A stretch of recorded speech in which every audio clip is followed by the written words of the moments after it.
আসসালামু আলাইকুম, সবাইকে স্বাগতম। প্রিয় শিক্ষার্থী বন্ধুরা, আজকে আমি আইসিটি বিষয় সি প্রোগ্রামিং সম্পর্কিত এই যে এইচএসসি টেস্ট পরীক্ষায় রেসিডেন্সিয়াল কলেজে যে প্রশ্নটি এসেছিল, ওই প্রশ্নটির সঠিক সমাধানের জন্য তোমাদের সাথে আছি আমি মোহাম্মদ সিরাজুল ইসলাম। চলো শুরু করা যাক। প্রথমে প্রশ্নটা দেখে নিই, প্রশ্নে কি বলা আছে।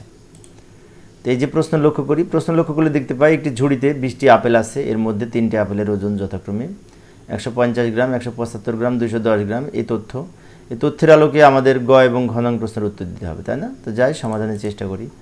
তো গ নঙ্গে বলেছে 3টি আপেলের গড় ওজন নির্ণয় করতে। তো তার জন্য অ্যালগোরিদম লিখতে হবে, অনেক সহজ। অ্যালগোরিদমের শুরুতে লিখব ধাপ 1, প্রোগ্রাম শুরু করি। ধাপ 2, ইনপুট হিসেবে এ সমান, বি সমান, সি সমান আমরা এখানে কাল্পনিক নিতে পারি। এই যে এখানে এ সমান ওই যে 150 গ্রাম ছিল, বি সমান 175 গ্রাম, সি সমান 210 গ্রাম, এগুলি তো ছিল। তো আমরা কি করলাম, এই এ বি সি দ্বারা ইনিশিয়াল করলাম সহজে বোঝার জন্য ইনপুট হিসেবে।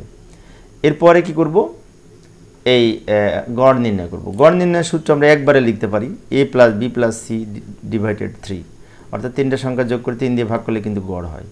অনেক বইতে আবার এই দুইটা 2 লাইন করেছে। প্রথমে যোগফল নির্ণয় করেছে, পরে যোগফলকে আবার 3 দ্বারা ভাগ করেছে। 2 লাইন করেছে, একই কথা আমি 1 লাইনে করে দিলাম। এরপরের লাইনে গড়ের মান প্রিন্ট করে, এই গড়ের মান ফলাফল হিসেবে প্রিন্ট করে প্রোগ্রাম শেষ করব। এই হচ্ছে অ্যালগোরিদম, অনেক সহজ, তাই না?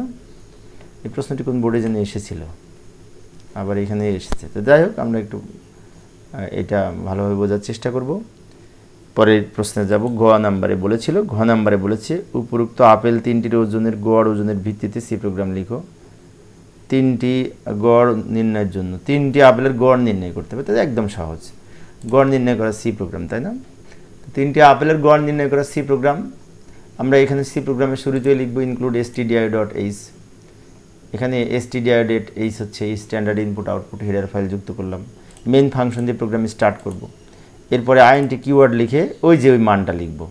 আইএনটি হচ্ছে ডেটা টাইপ। এখন 150, 175, তারপরে 210, এগুলো কিন্তু পূর্ণ সংখ্যা। তাই পূর্ণ সংখ্যার জন্য আমাদের ডেটা টাইপ হিসেবে আইএনটি কিওয়ার্ড, ইন্টিজার টাইপ ডেটার জন্য আইএনটি কিওয়ার্ড ঘোষণা করেছি।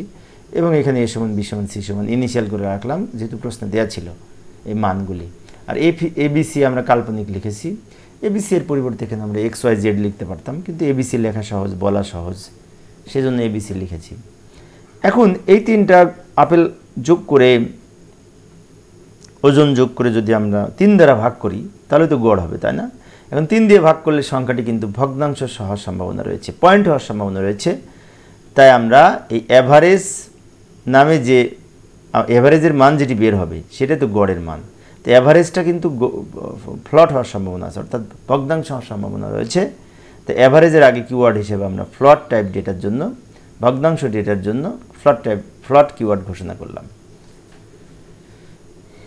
এরপরে আমরা এই গড় নির্ণয় করব। অ্যাভারেজ সমান a plus B plus C যোগ করে 3 দিয়ে ভাগ, খুব সহজ।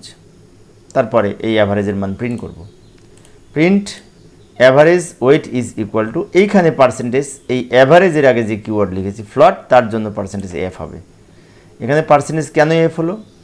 এই যে অ্যাভারেজের আগে ফ্লট কিওয়ার্ড ঘোষণা করেছি, তো অ্যাভারেজের মান তো আমরা এখানে যে অ্যাভারেজ লিখলাম, এই অ্যাভারেজের মানটাই তো এখানে প্রিন্ট করবে। কোন টাইপ ডেটা প্রিন্ট করবে? ভগ্নাংশ ডেটা। কেন ভগ্নাংশ ডেটা? অ্যাভারেজের আগে আমরা এখানে ফ্লট লিখেছি সেজন্য। এবং রিটার্ন 0 লিখে প্রোগ্রাম শেষ হবে। অনেক সহজ ছিল কিন্তু প্রোগ্রামটি। তো প্রিয় শিক্ষার্থী বন্ধুরা, এই ছিল আজকের আলোচনা। পরের ক্লাসটি দেখার আমন্ত্রণ রইল। সবাই সুস্থ থাকবে এবং ভালো থাকবে এই কামনায়। খোদা হাফেজ।